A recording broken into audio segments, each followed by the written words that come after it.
pag visual check ko, lumubo yung capacitor, yung main filter. Yan, ito lumubo to. Yan, ito to. Yung dalawa na to. Ayan, kapag lumubo yan, automatic may humming or may ugong yung isang amplifier. Kahit anong amplifier, magkakaroon ng ugong or magkakaroon ng humming yan. Okay? Isingit muna tayo ng powered mixer. Okay, powered mixer ito kay Sir Au. Okay, maraming salamat sir sa tiwala ulit ng mga unit dito. Bali, okay ko na ito eh. Customer ko ng mga B3. Tapos ito dinala tayo ng powered mixer. Mixer na may kasamang amplifier. Kaya tinawag itong powered mixer. Okay, Trident Boom 12.2. Okay, yan o. iMix by Trident Boom 12.2.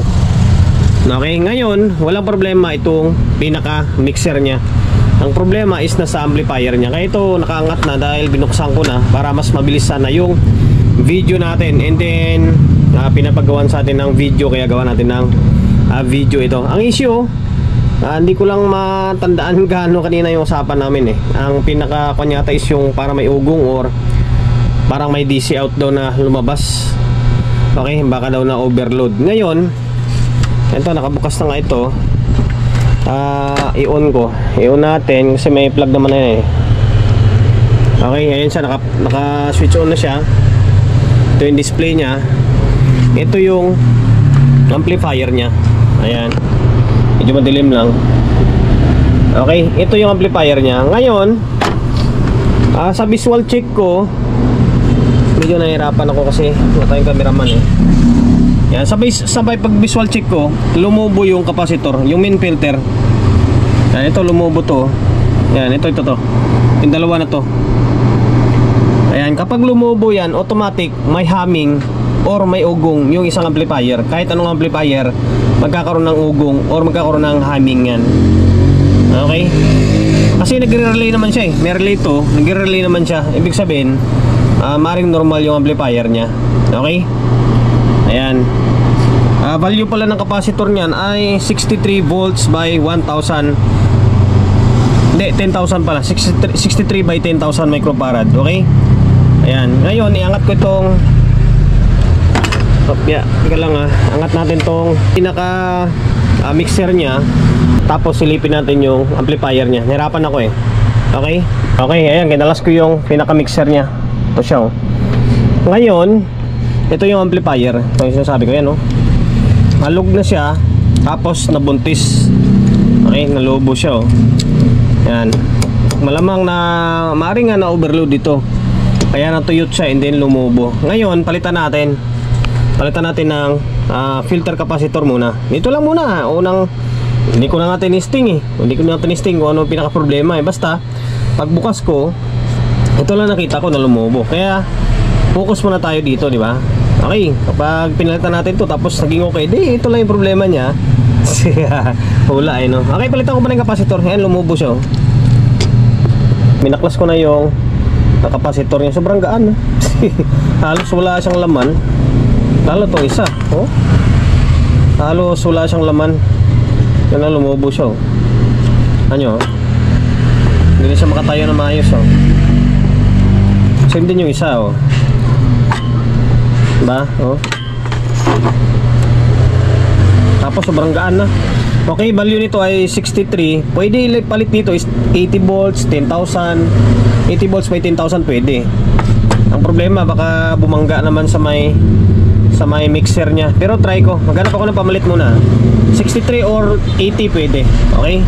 Ako mahanap na 80 volts na medyo mababa lang. Mayroon dito. Sana ba yung kanina? Matangkad. Babangga to eh. Ito 80 volts. Pag ginanyan mo siya, bangga na. Ito yung tornilyo eh, oh. Tapos board pa. Babangga. Matangkad masyado. Oh. Wala akong mahanap na 80 na medyo mababa lang eh. Meron ako ganito. Kanto bangga no. Pansinin nyo. Ito yung tornilyo. O papatong sa ganyan. Wala na, bangga no. Diba? Babangga yung slide ng or yung board ng mixer. Ngayon, meron tayo ritong second hand baka pagtawanan nyo dahil second hand ng gamit ko or ikakabit natin. Kung sa bigat lang, layo oh. Ito bigat ito. Maliit na siya pero ang bigat oh. Compare mo dito na halos walang laman. Rubicon to pero walang laman to. Totoo lang. Walang laman to. Kaya mabilis siya lumubo. Ito galing to sa mga old school na amplifier. Yung mga binabaklas na anak ko dito. Tingnan nyo naman ang sulat nyo. Di ba? At saka bigat.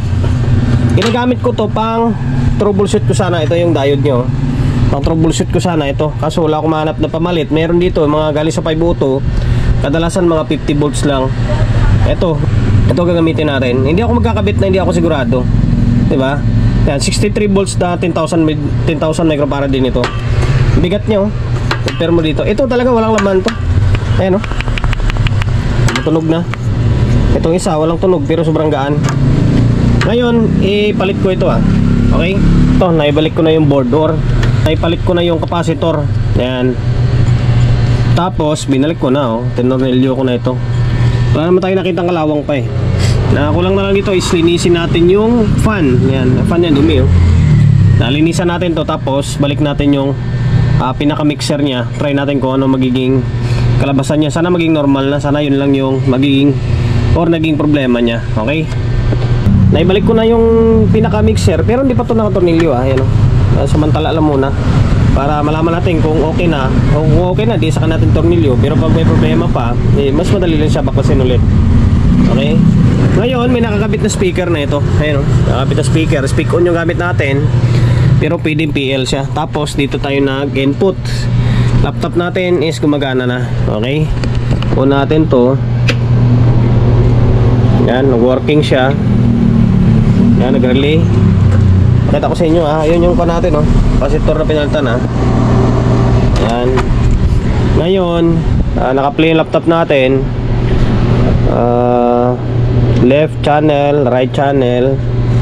Tapos volume. Yan.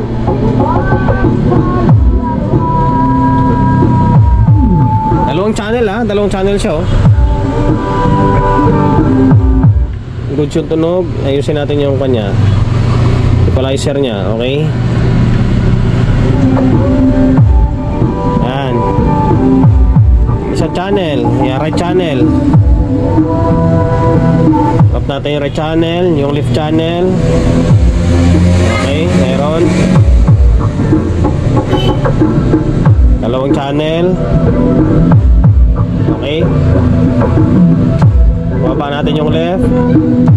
Right, meron. Baba natin yung right. Taas natin yung left. Okay, sabay. Okay na.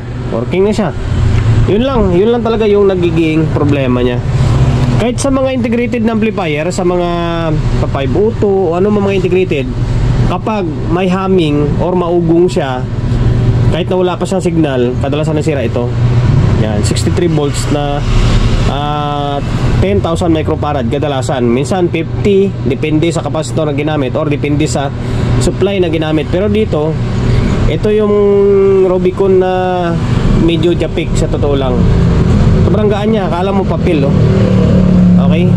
Yan, goods na.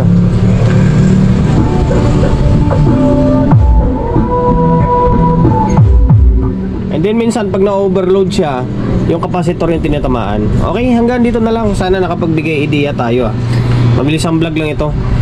iMix by Trident na Boom 12 na powered mixer. Maugong siya. Ayan, sira yung filter capacitor. Okay, pinalitan natin. Tornilyo ko na lang to. Hanggang dito na lang.